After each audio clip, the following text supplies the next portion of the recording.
तभी उसकी नजर लगभग 200 मीटर दूर एक आकृति पर पड़ी जो कि लड़खड़ाते हुए उसी की तरफ आ रहा था। दिवाली आ गई। कितना अच्छा लगता है ना ये सुनने में। हमारा मन एक्साइटमेंट में जैसे झूम उठता है। लेकिन क्या किसी ने कभी ये सोचा है कि कोई त्योहार किसी के जिंदगी में बहुत ही गहरा और बेहद दर्दनाक छाप छोड़ जा सकते हैं?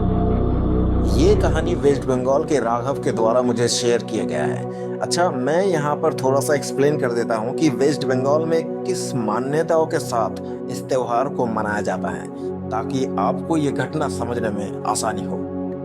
तो वेस्ट बंगाल में जब दिवाली या फिर काली पूजा मनाते हैं तो लगभग कई जगह लोग काली पूजा के एक दिन पहले से ही दिया वगैरह, पटाखे, स्काई लालटेन और पटसन, जिसको हम अपने लोकल भाषा में चूड़ भी कहा जाता है, ये सब इकट्ठा करने लग जाते हैं। छोटे से लेकर बड़ों तक हर कोई इस त्योहार को मनाने के लिए बहुत ही बेसब्री से इंतजार करते हैं। काली पूजा के दिन शाम होते ही सब लोग अपने अपने हाथों से पटसन से क्रॉस जैसा कुछ बनाकर बड़े ही मजे से जलाते हैं। जबरदस्त तरीके से पटाखे फोड़े जाते हैं, जो कि ऑलमोस्ट इंडिया में हर कहीं हम ये करते हैं। और फिर नारियल से तरह तरह के आइटम सब बनाए और खाए जाते हैं। मगर रात को 12 बजे से पहले पहले लोग ये सारा कुछ काम खत्म करने की कोशिश करते हैं, ताकि इनको देर रात तक घर से बाहर ना रहना पड़े।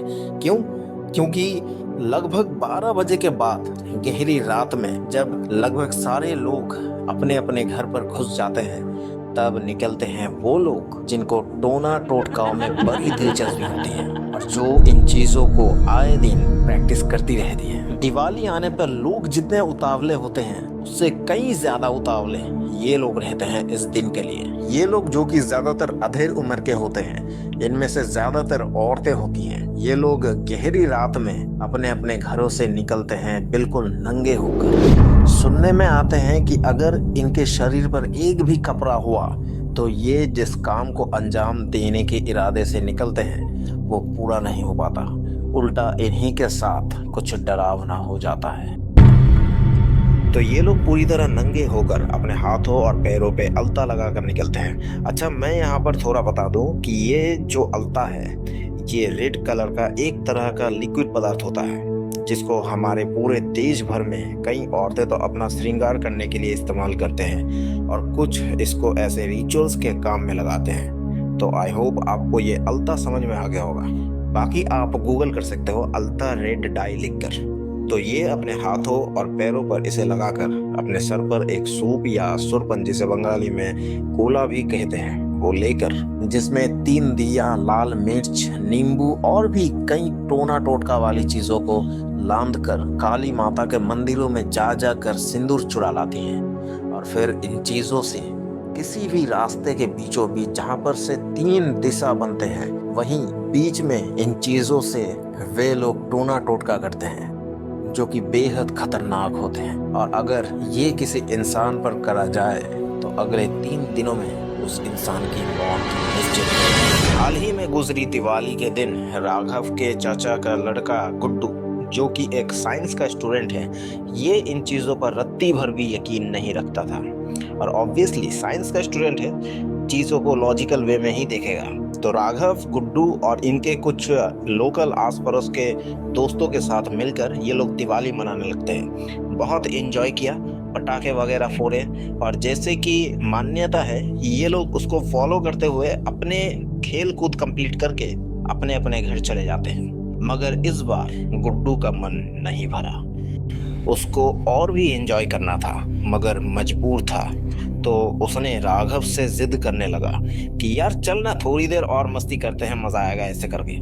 मगर राघव उसे टोकते हुए बताता है कि याद नहीं तुझे आज क्या है। ये बोलकर राघव गुड्डू के कई बार जिद करने के बावजूद भी उसको मना कर देता है। गुड्डू नाराज होकर घर के छत पर आ गया। यहाँ उसने बैठे बैठे फैसला किया कि आखिर ऐसा क्या है जिससे लोग इतना ज्यादा डरते हैं और इतना ज्यादा स्ट्रिक्टली फॉलो करते हैं। तो इसने यहाँ ठान लिया कि अब ये इसको जानकर ही रहेगा। गुड्डू की ये जिद उसकी जिंदगी की तबाही का कारण बनने वाला था। तो रात को सब लोग एक साथ खाना खाने के बाद सब लोग अपने अपने कमरे में चले जाते हैं और राघव और गुड्डू, जो कि अपने दादी माँ के साथ ही एक ही कमरे में सोता था, तो ये क्या करता है, ये राघव और दादी माँ को बाथरूम जाने का बहाना देकर थोड़ी देर बाथरूम में चला जाता है और इधर राघव और दादी माँ लेटे लेटे गुड्डू का इंतजार करते करते इनकी यहाँ आंख लग जाती है। इसी लम्हे का फायदा उठाते हुए गुड्डू घर के छत पर चला जाता है, क्योंकि घर के मेन गेट पे ताला लगा था, वहां से ये नहीं जा सकता था। इसीलिए ये पहले तो छत पर चला जाता है और फिर छत के साथ आम का एक पेड़ लगा था, उसकी डाली के जरिए ये नीचे उतर जाता है। अब ये घर से बाहर था। तो गुड्डू एक्सप्लोर करना शुरू कर देता है। अच्छा, गुड्डू ने पहले से ये सुन रखा था कि वो लोग काली माता के मंदिरों में जाते हैं सिंदूर चुराने। तो गुड्डू अपने घर के पास में ही बना काली माता के एक मंदिर के पास जाकर छुपकर मंदिर पर नजर रखने लगा। बहुत देर तक जब उसने किसी को ऐसे आते हुए नहीं देखा तो ये सोचा कि ये सब सिर्फ एक बातें हैं, इसीलिए वो वहां से जाने का सोचा। लेकिन जैसे ही जाने लगा तभी उसकी नजर लगभग 200 मीटर दूर एक आकृति पर पड़ी, जो कि लड़खड़ाते हुए उसी की तरफ आ रहा था। क्योंकि रास्ता बिल्कुल खाली था तो गुड्डू उसको साफ साफ देख पा रहा था, मगर जब वो थोड़ा पास आया और मंदिर के तरफ जाने लगा तो उसने देखा कि वो एक औरत है, पूरे नग्न अवस्था में अपने सर पर चावल झाड़ने वाली जो डाली होती है वो लेकर आई और मंदिर में घुसकर मुट्ठी भर सिंदूर अपने डाली में लेकर वहां से जाने लगी। गुड्डू ने भी बड़ी चालाकी से छुपते छुपाते उसका पीछा करने लगा। थोड़ी ही देर बाद उस औरत ने एक 3 मुखिया रास्ते पर टोटका करने लगी, कुछ मंत्रों का उच्चारण करते हुए। टोटका कंप्लीट करने के बाद वो उठकर वहां से जाने लगी।